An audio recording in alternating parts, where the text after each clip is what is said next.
Throw-ins. In football's earliest days, throw-ins looked nothing like today. The rule originally allowed a one-handed underarm motion, often resembling a rugby restart more than modern football. That changed in 1882 when EFAB standardized the two-handed overhead technique, still used across every level of the game. The adjustment made the restart fairer and easier for referees to judge, but also stripped it of some chaotic variety. The throw-in later becomes a weapon in its own right. Rory Delap at Stoke City turns it into an art form during the late 2000s, launching balls over 30 meters with missile-like precision. Defenses panic, goalkeepers scramble, and Stoke builds an entire attacking identity around what was once a simple restart. It proves that even the smallest rule can have massive tactical consequences. Calls for reform never disappear. Arsène Wenger famously suggests replacing throw-ins with kick-ins, arguing that football wastes creativity by forcing players to use their hands. Whether radical change ever arrives, the throw-in remains one of the game's strangest restarts, an awkward bridge between football's rugby roots and the modern global sport. Penalty kick. The penalty kick enters the laws of the game in 1891 after a string of deliberate fouls near goal exposes a loophole in existing rules. Defenders were happy to hack down attackers, knowing the worst punishment was an indirect free kick. So the International FA Board creates the kick from the penalty mark to restore fairness. That same year, Wolverhampton Wanderers are awarded the world's first penalty against Accrington Stanley, launching a new chapter in football's history. Instantly, matches have a new flashpoint where one moment can decide everything. Over time, the penalty evolves into football's ultimate stress test. Initially taken from 12 yards with no run-up restrictions, it becomes a tactical weapon as goalkeepers study tendencies and players develop signature styles. By the 1970s, replays and coin tosses to settle tied cup matches look outdated, and FIFA formalizes the penalty shootout. The 1976 European Championship final sees Antonin Panenka invent his now famous chip to seal Czechoslovakia's title, and an era of high-stakes spot kicks begins. From Roberto Baggio's skied effort in the 1994 World Cup final to Gareth Southgate's miss at Euro 1996, penalties forge lasting reputations in seconds. They compress careers, national hopes, and decades of training into one shot under blinding pressure. Every fan has watched through their fingers at least once. The penalty kick's mix of justice and psychological warfare makes it inseparable from football's biggest nights, ensuring it will always carry heartbreak, redemption, and unforgettable drama into whatever rule change comes next. Extra time.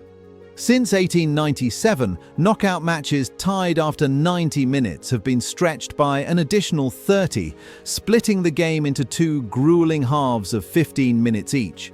The logic is simple. More football should produce a winner without chance deciding the result. Over the decades, it becomes known as the ultimate test of stamina, where fitness and mental resilience often outweigh tactics. Attempts to change the format never stick. The golden goal experiment at Euro 1996 promised sudden death drama, but instead produced cautious, cagey play, while the silver goal at Euro 2004 left fans confused. By 2005, both were abolished, and the sport returned to traditional extra time before penalties if needed. Yet extra time still delivers iconic drama. The 1999 Champions League final sees Manchester United overturn Bayern Munich in stoppage minutes, a reminder that fatigue can crack even the strongest defences.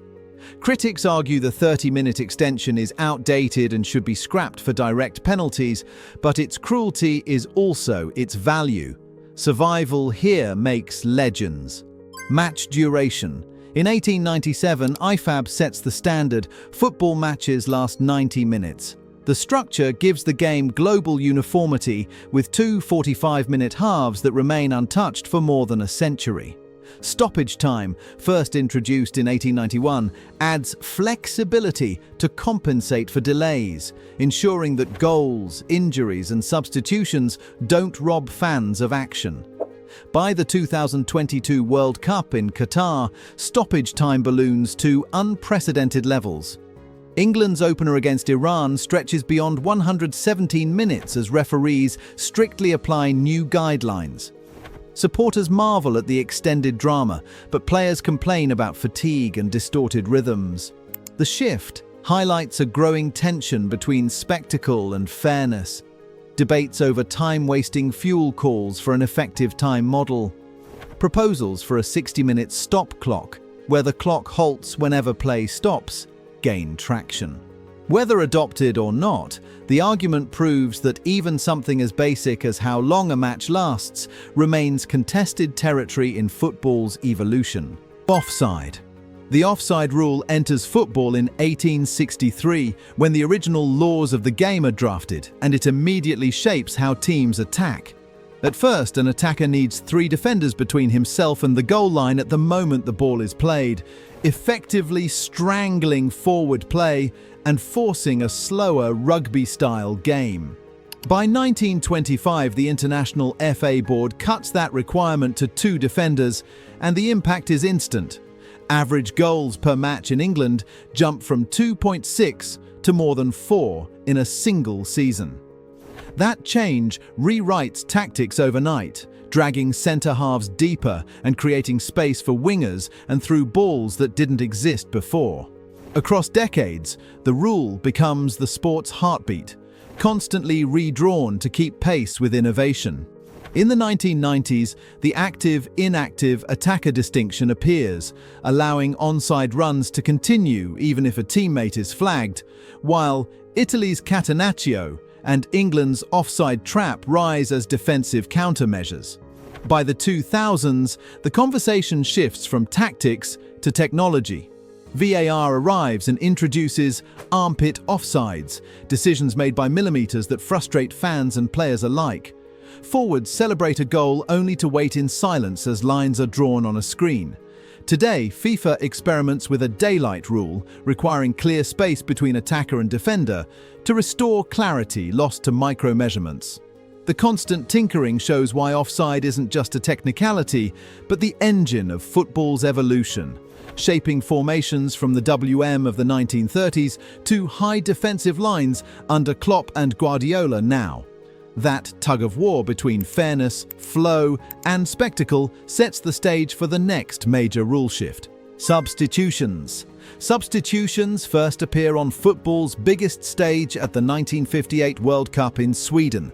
Before then, teams are forced to play with injured men, often limping through entire matches with 10 fit players.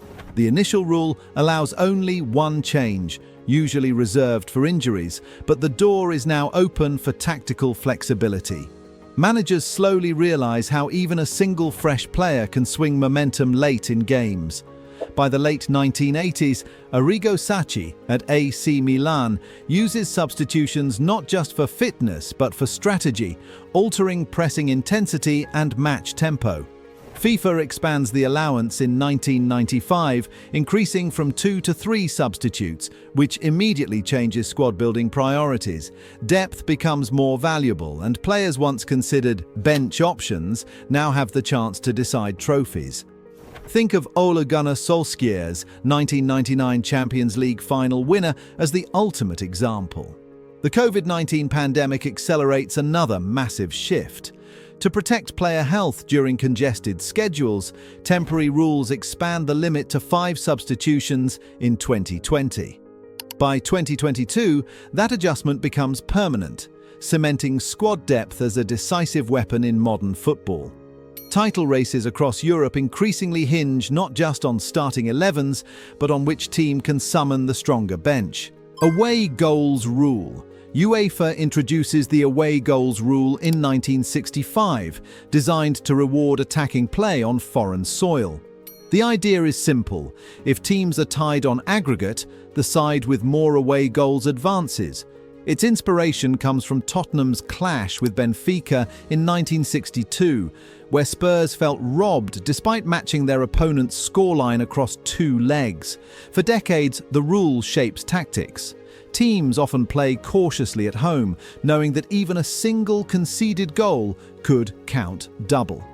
Famous moments include Chelsea's 2009 Champions League semi-final exit to Barcelona, where Andres Iniesta's stoppage-time strike eliminated them on away goals, and Monaco's 2004 run, where their away-scoring spree carried them past giants. The cruel irony was that one goal in the wrong stadium could end a dream. By 2021, UEFA scraps the rule after widespread debate. Critics argue it encourages defensive football and no longer reflects modern travel or stadium conditions. Its abolition fundamentally changes knockout strategies, forcing teams to chase wins in both legs rather than lean on arithmetic advantages. Red and yellow cards. The language of discipline in football begins at the 1970 World Cup in Mexico. English referee Ken Aston, inspired by traffic lights while driving in London, designs the yellow for caution and red for dismissal system. Suddenly, fans, players, and officials worldwide share the same universal signal. The innovation removes language barriers and ensures clarity in chaotic moments. The first red card in World Cup history is shown to Chile's Carlos Caselli against West Germany in 1974. Over time, iconic moments define the symbol's power, from Roy Keane's notorious 2001 tackle on Alf-Inge Haaland to Zinedine Zidane's 2006 final headbutt. These incidents show how a single decision with a card can alter legacies, careers, and even tournaments.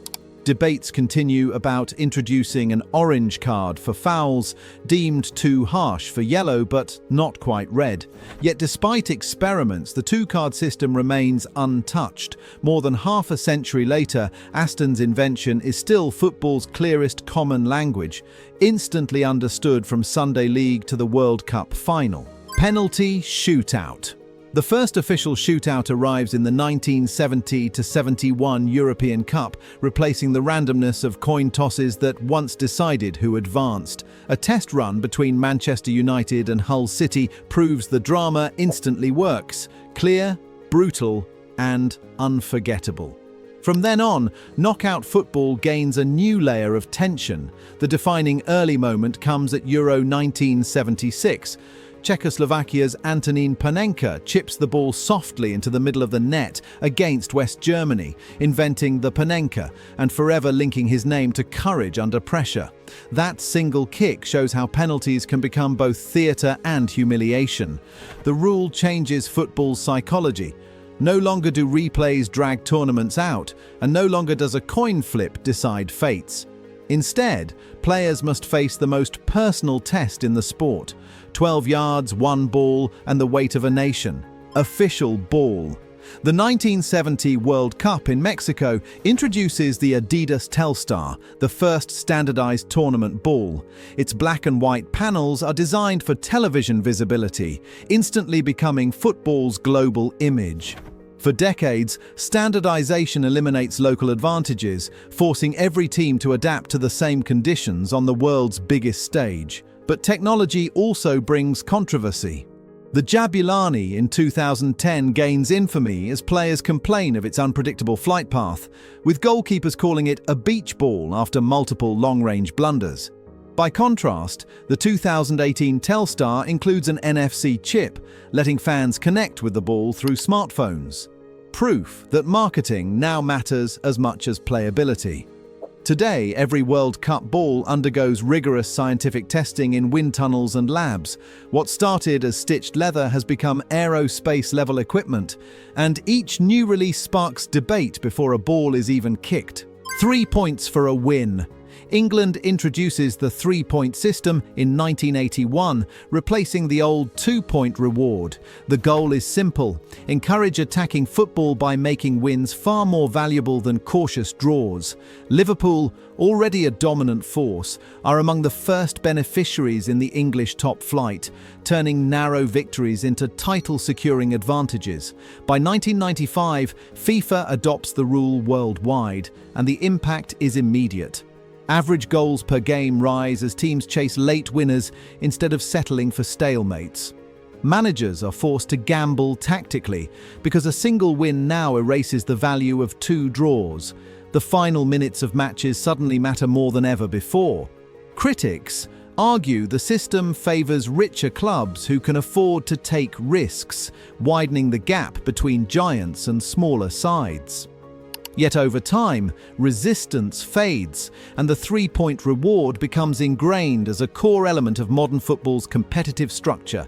It transforms league tables forever, setting the stage for the relentless title races of the Premier League era.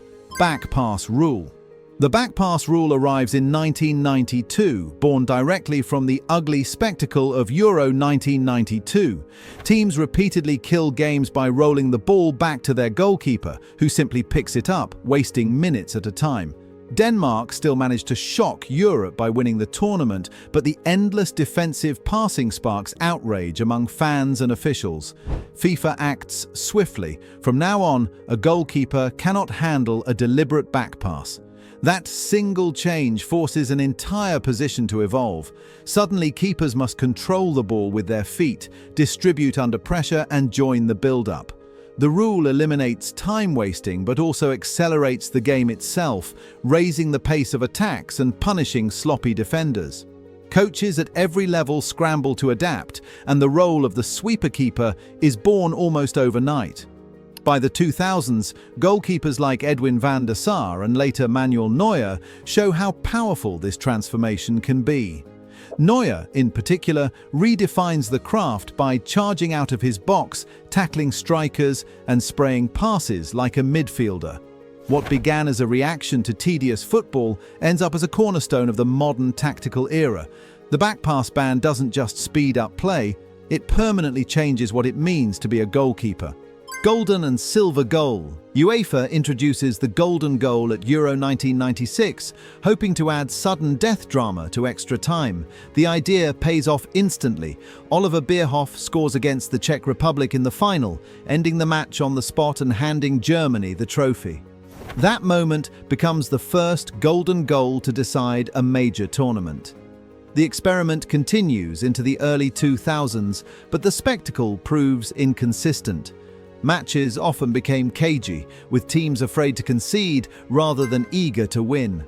To soften the impact, UEFA tries the silver goal at Euro 2004, where games would only end if one team led at half-time of extra time. By the end of 2004, both versions are scrapped. Fans and players agree that sudden death produced more anticlimaxes than excitement. In the end, the golden and silver goals become rare footnotes, a dramatic but short-lived twist in football's rulebook. Multiball system. The Premier League introduces the multiball system in 2003 to combat time wasting.